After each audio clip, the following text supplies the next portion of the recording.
하나님 말씀 사도행전 16장 25절부터 34절 말씀입니다. 한밤중에 바울과 실라가 기도하고 하나님을 찬송하며 죄수들이 듣더라.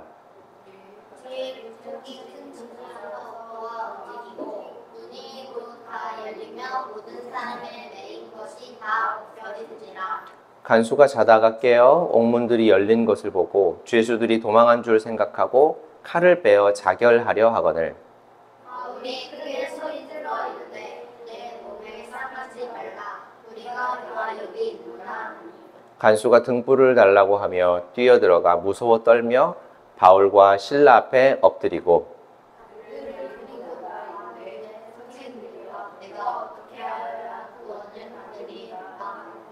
이르되 주 예수를 믿으라. 그리하면 너와 내 집이 구원을 받으리라 하고 주의 말씀을 그 사람과 그 집에 있는 모든 사람에게 전하노라. 그 밤 그 시각에 간수가 그들을 데려다가 그 맞은 자리를 씻어주고 자기와 그 온 가족이 다 세례를 받은 후 그들을 데리고 자기 집에 올라가서 음식을 차려주고 그와 온 집안이 하나님을 믿음으로 크게 기뻐하니라. 아멘. 자, 우리가 방금 25절부터 34절까지만 읽었지만 사도행전 16장 전체가 한 이야기로 연결이 되어 있어서 그 이야기를 한번 쭉 해보려고 합니다. 바울과 바나바는 하나님의 인도하심에 따라서 여러 지역을 여행하고 있었어요. 예수님과 하나님 나라의 복음을 전하는 여행을 하고 있었죠. 바울은 일행과 함께 예수 그리스도를 전하는 목적으로 총 3번에 걸쳐서 여행을 했는데 데살로니가 지역을 거쳐간 여행은 그 두 여행 중에 세 번의 여행 중에 2번째 여행에 속하는 교회입니다. 바울과 일행은 이 동남쪽, 그러니까 오른쪽 아래에 있는 시리아 지역의 안디옥에서 시작해서 길리기아 지역에 위치한 다소, 지금 2번째가 다소인데요. 바울이 여기 다소 출신 사람이에요. 여기서 루가오니아 지역에 위치한 더베를 거쳐서 루스드라를 지나갑니다. 그리고 비시디아 지역 북쪽 끝자락에 위치한 안디옥에도 도착을 하게 돼요. 바울과 그 일행은 안디옥에 근접한 요 지금 마지막 화살표 옆에 보면 초록색 이렇게 넓은 지역이 있죠. 저기가 아시아라는 지역이었어요. 이 아시아 지역에서 계속해서 복음을 전하고 그 뒤에 북동쪽 위쪽에 위치한 비두니아까지 뻗어가려고 하는 좀 큰 계획을 가지고 있었습니다. 그런데 그와는 다른 하나님의 뜻이 있었던 것 같아요. 아시아에서 복음 전하는 일이 계획대로 되지 않고 막혔습니다. 그리고 비두니아도 가지 못하게 되었어요. 성경은 자세하게 왜 어떤 일 때문에 가지 못하게 되었다라고 자세한 설명은 해주지 않고 성령께서 그들의 길을 막으셨다라고만 되어 있어요. 대신 드로아라고 하는 곳으로 가게 됩니다. 그곳에서 바울은 아주 신비로운 경험을 하게 되는데요. 사도행전 16장 6절에서 10절 말씀 우리 같이 한번 읽어볼게요. 시작. 아시아에서 말씀을 전하는 것을 성령이 막으심으로 그들은 부르기아와 갈라디아 지방을 거쳐가서 무시아 가까이 이르러서 비두니아로 들어가려고 하였으나 예수의 영이 그것을 허락하지 않으셨다. 그래서 그들은 무시아를 지나서 드로아에 이르렀다. 여기서 밤에 바울에게 환상이 나타났는데 마케도니아 사람 하나가 바울 앞에 서서 마케도니아로 건너와서 우리를 도와주십시오 하고 간청하였다. 그 환상을 바울이 본 뒤에 우리는 곧 마게도니아로 건너가려고 하였다.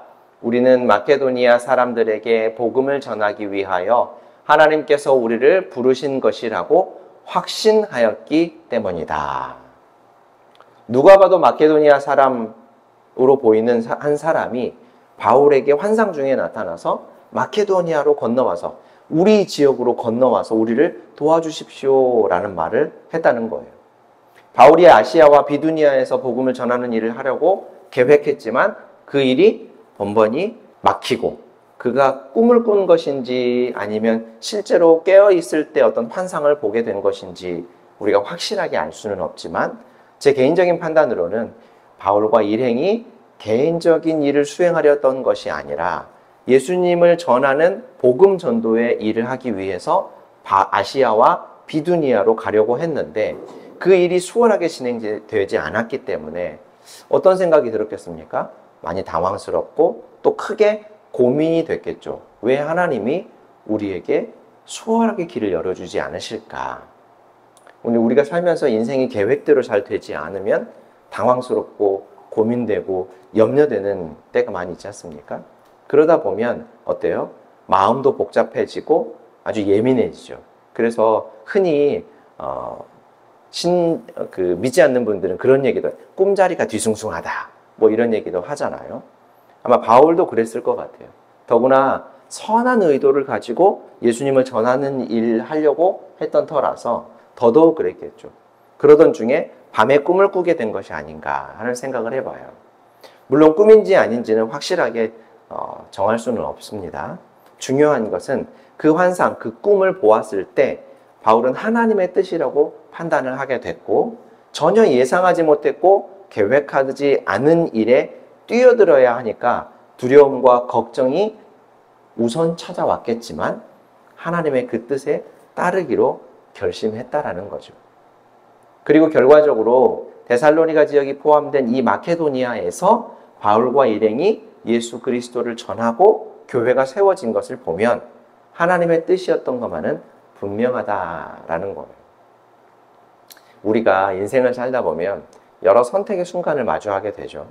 근데 그때 어떤 것이 하나님의 뜻일까? 어떤 게 하나님이 기뻐하시는 선택일까? 이렇게 고민하는 경우가 많아요. 그래서 어떤 분들은 40일 동안 내가 작정으로 기도하면서 하나님의 뜻을 알아보겠다. 혹은 금식하면서 기도하면서 내가 하나님의 뜻을 깨닫겠다. 뭐 이런 대단한 결심들을 보여주면서 하나님의 뜻을 묻는 분들도 있곤 하죠. 근데 의외로 하나님의 뜻은 그렇게 어렵거나 분별하기 힘든 게 아니라 어렵지 않고 분명하고 선명한 경우가 훨씬 많아요. 하나님의 나라 가치에 내가 하는 선택이 부합되는가? 정의롭고 공정하고 공평한 일에 참여하는 것인가? 라는 고민에 당당하게 대답할 수 있으면 의외로 어렵지 않게 하나님의 뜻을 분별할 수 있습니다. 또 이웃을 사랑하고 나와 이웃에게 유익을 줄 수 있는 일인가? 라는 질문을 스스로에게 해본다면 하나님의 뜻은 생각보다 어렵지 않게 분명하게 드러나요. 그리고 마지막으로 우리가 수학 문제를 풀고 나서 마지막에 틀렸는지 안 틀렸는지 검산이란 걸 하죠. 마지막으로 성경에 이와 비슷한 유사한 경우가 있는지를 한 번 더 살펴보게 되면 확실하게 하나님의 뜻을 우리가 알 수 있죠. 그런데 성경에는 우리 인생의 모든 상황을 다 예로 들어놓지는 않았기 때문에 앞선 두 가지 가치 판단이 선행되면 하나님의 뜻은 생각보다 어렵지 않게 판단할 수가 있는 거죠. 그보다 중요한 것은 그 선택을 한 이후가 중요해요. 하나님의 선하신 뜻이다 라고 확신하고 어떤 일을 실행을 했는데 그 선택 이후의 과정과 결과를 보면 하나님의 뜻이라고 말하기가 참 껄끄럽고 고개가 갸웃거려지는 경우를 볼 때가 있어요. 불의하고 부정한 방법을 동원해서 그 일을 다 마치고 나서 많은 사람들의 눈살을 찌푸리게 하고 더 나아가서 부정과 불법이 만천하에 막 탄로나고 이웃과 불화가 생기고 이러면 이것이 하나님의 뜻이다 라고 말하기는 참 불편하죠. 그런데도 불구하고 떡하니 모든 것을 하나님께서 하셨다. 하나님이 하신 일이다. 하나님께 영광을 돌린다. 이런 말을 했다고 생각해 보십시오. 그러면 적어도 그들이 말하는 하나님, 그들이 영광을 돌린다는 하나님은 온갖 불의와 부정을 저지르는 불의한 분으로 결론이 나게 되는데 그렇다면 그것은 하나님께 영광을 돌리는 일이나 하나님을 영화롭게 하는 일이 아니라 오히려 하나님을 욕보이는 일일 것이 됩니다. 자, 바울과 그 일행의 경우처럼 자신들의 계획대로 되지 않고 여러 가지 고민과 갈등과 또 두려움과 염려가 그 일 앞에 가득했지만 실제로 일을 수행할 때에도 수월하지 못하고 또 여러 가지 불편을 겪고 어려움을 당하더라도 데살로니가 이내 교회가 세워지고 작고 여린 교회가 기존에 든든히 서갔다라고 얘기하고 명성이 있다는 여느 교회들도 하지 못하는 사랑의 실천을 묵묵하게 해내고 있는 것을 본다면 이보다 더 확실한 하나님의 뜻, 하나님의 인도하심이 어디 있겠는가라는 생각을 할 수밖에 없는 것이죠. 자, 그래서 기독교의 가르침, 우리 주님의 가르침에 따르는 삶은 결과보다는 과정이 중요해요. 순간의 선택보다 선택 이후의 실행이 선하게 드러나야 하나님의 뜻이다라고 확인할 수 있다라는 겁니다. 자, 이렇게 어렵게 바울과 그 일행은 빌립보에 가기까지 사진 한 번만 더 보여주세요.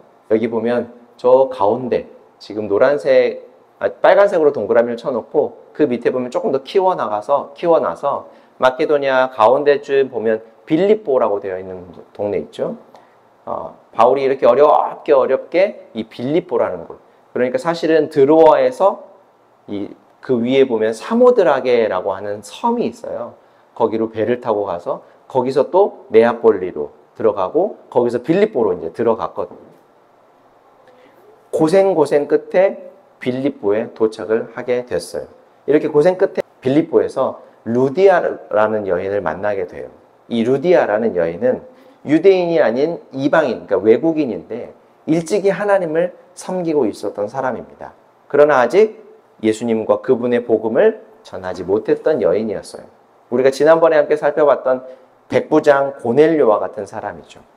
루디아는 바울과 그 일행을 통해서 예수님을 알게 되었고 예수님을 믿게 된 후에 자신의 집에 바울 일행을 모시고 예수님을 전하는 일을 적극적으로 도왔던 여인입니다. 바울 일행은 유대인들의 정한 시간에 기도하러 가던 중에 또 한 여인을 만나게 되는데 그 여인은 마귀와 사람들의 노예가 되어서 고통을 받고 있던 가련한 여인이었어요. 정신적으로는 마귀에게 붙잡혀서 고통을 당하고 있었고 육체적으로도 악독한 주인에게 붙잡혀서 말할 수 없는 착취의 대상이 되고 있었어요. 주인은 이 여인이 정신이 좀 이상하니까 마귀에게 붙잡혀서 소위 신기가 좀 있으니까 점을 치게 하면서 그 여인을 통해 자신이 돈을 벌고 있었어. 그러니까 재주는 곰이 부리고 돈은 되놈이 번다. 이런 우리 속담에 딱 맞는 처지였던 거죠. 그런데 이 여인이 기도하러 가는 바울과 실라를 보고 바울과 실라를 몇 날 며칠 동안 괴롭히고 고래고래 찾아와서 소리를 지르는 통에 바울과 일행은 굉장히 큰 불편을 겪었다 그래요.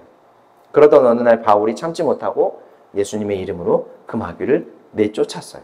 그러자 지금껏 하나님의 이름을 비웃고 방해하면서 바울을 쫓아다니던 이 여인이 예수님의 이름 앞에서 마귀가 힘없이 쫓겨나고 나서 마귀가 떠나자 이 여인은 자유롭게 되어서 이제는 정상으로 돌아오게 되었어요. 그녀가 정상으로 돌아왔다, 마귀가 쫓겨났다라고 하는 것은 더 이상 점을 칠 수 없게 되었다라는 거예요. 그녀를 이용해서 돈을 벌던 주인에게 이 여인이 돈을 벌어주지 못하게 되고 쓸모가 없어졌다라는 거죠. 이 여인을 이용하고 착취하던 주인은 바울과 그 일행을 미워하게 되고요. 주인은 자신의 돈벌이 수단을 바울과 그 일행이 없애버렸다 생각해서 이 두 사람을 당국에 고발을 하게 됩니다. 그들은 바울과 실라를 붙잡아서 식민지에 보잘것없는 이 사람들이 고상한 로마인들에게 얼토당토 않은 자신들의 풍습을 전하고 이 지역을 지금 말할 수 없게 소란스럽게 만들었다라고 하면서 바울 일행의 죄목을 가지고 고발했던 거죠. 이 일로 인해서 바울과 실라는 감옥에 갇히게 됩니다.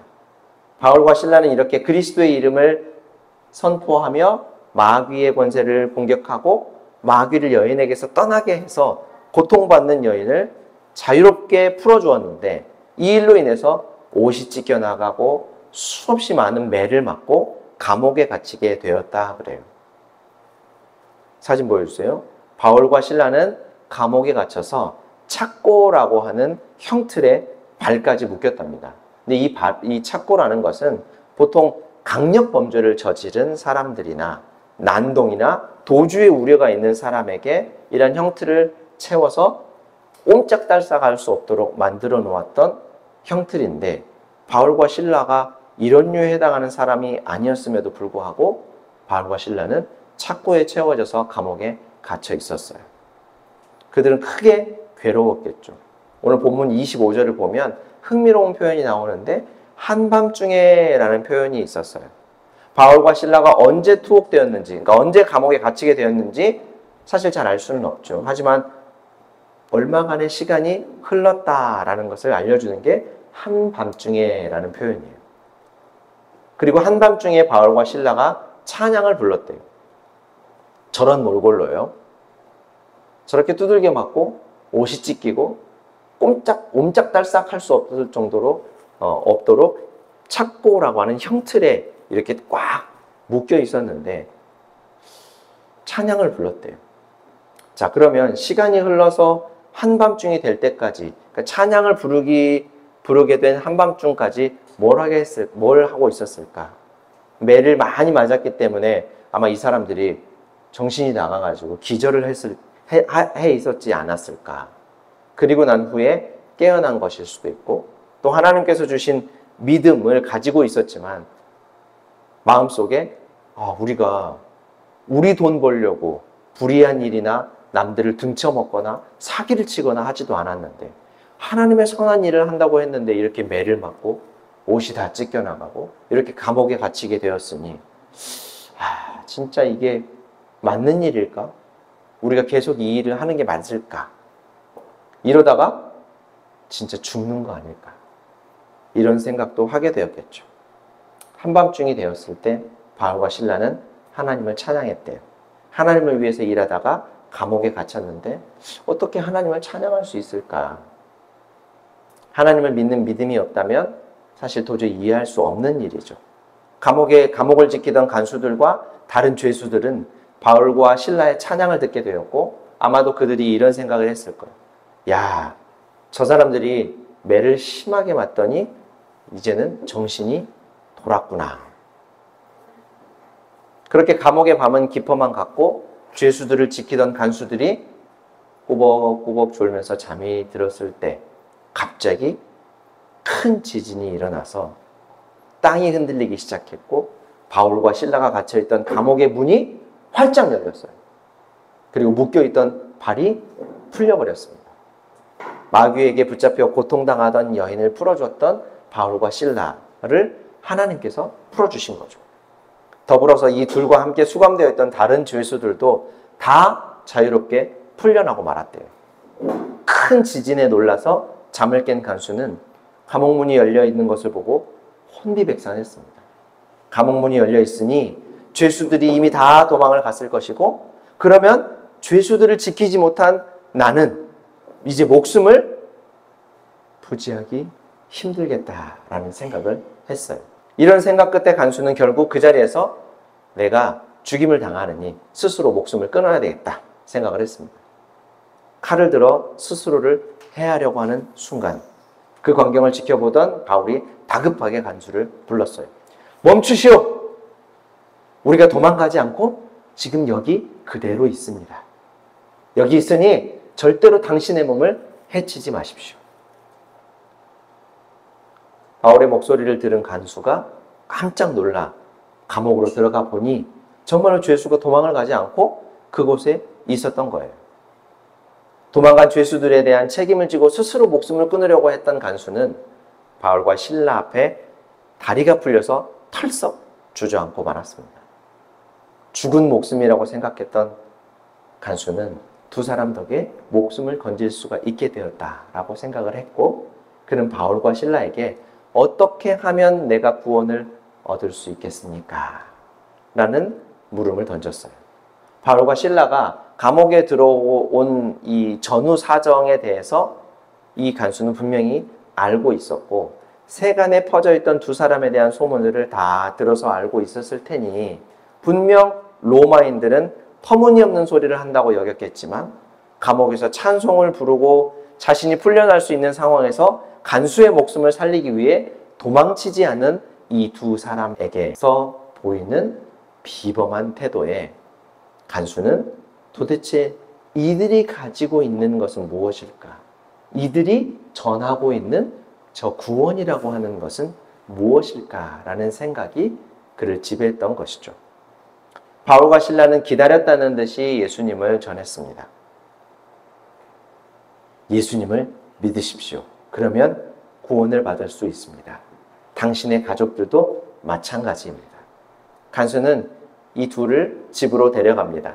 그리고 바울과 실라를 통해서 하나님 나라의 복음을 전해들은 간수와 간수의 모든 가족들이 예수님을 믿게 되는 기적과 같은 일이 일어나게 돼요. 간수는 자신과 가족 모두에게 복음을 전해준 이 바울과 실라를 데려다가 매를 맞았던, 그래서 상처가 났던 그 상처를 다 치료해 주었습니다. 그리고 간수와 온 가족은 그 자리에서 세례를 받게 돼요. 오늘 본문 33절은 너무 아름다운 모습이 담겨 있어요. 간수는 바울과 신라의 육체에 난 상처를 깨끗하게 치료해주고, 바울과 신라는 삼위 하나님으로부터 위임받은 권위로 간수와 가족들에게 세례를 베풀어 주므로 그들이 하나님 앞에서 죄를 깨끗하게 씻음 받도록 해준 것이죠. 그리고 34절을 보면 하나님을 믿게 된 간수와 그 가족들은 바울의 일행과 함께 음식을 차려서 먹고 모두가 다 크게 기뻐했다라고 우리에게 전하고 있습니다. 흡사 잔치 혹은 축제를 생각나게 하는 장면이죠. 그러니까 구원받은 일을 기념하는 기쁨의 잔치를 지금 하고 있는 것이죠. 자, 여러분, 우리가 구원받은 일이 굉장히 기쁜 일이에요.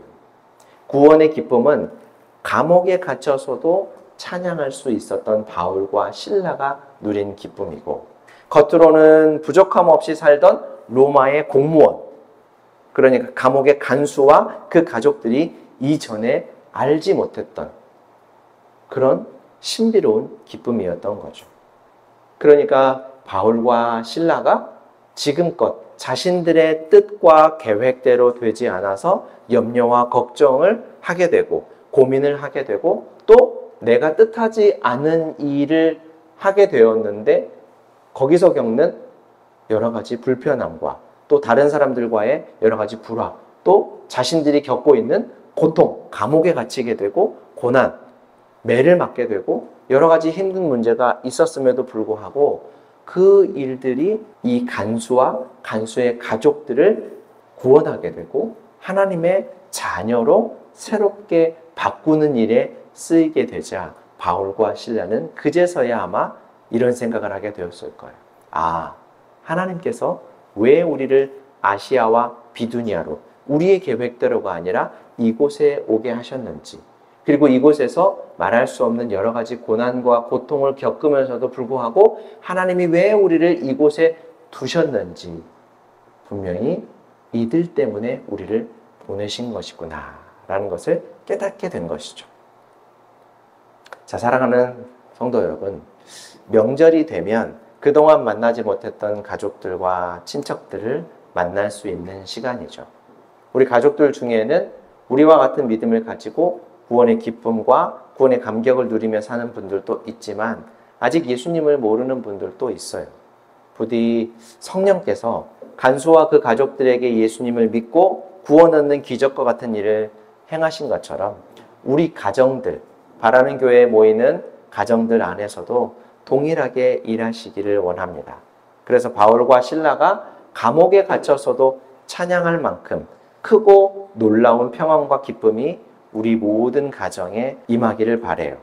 또 바울과 예수님의 만남이 간수와 그 가족과의 만남으로 그들이 예수님을 만남으로 우리가 모두가 모든 사람들이 그 기쁨을 누리게 된 것처럼 예수님과 우리의 만남이 또 다른 만남으로 퍼져나가게 되기를 주님의 이름으로 축원합니다. 사랑과 은혜가 풍성하신 하나님 우리 아버지, 우리를 만나주시고 구원의 기쁨을 누리며 살게 하시니 감사합니다.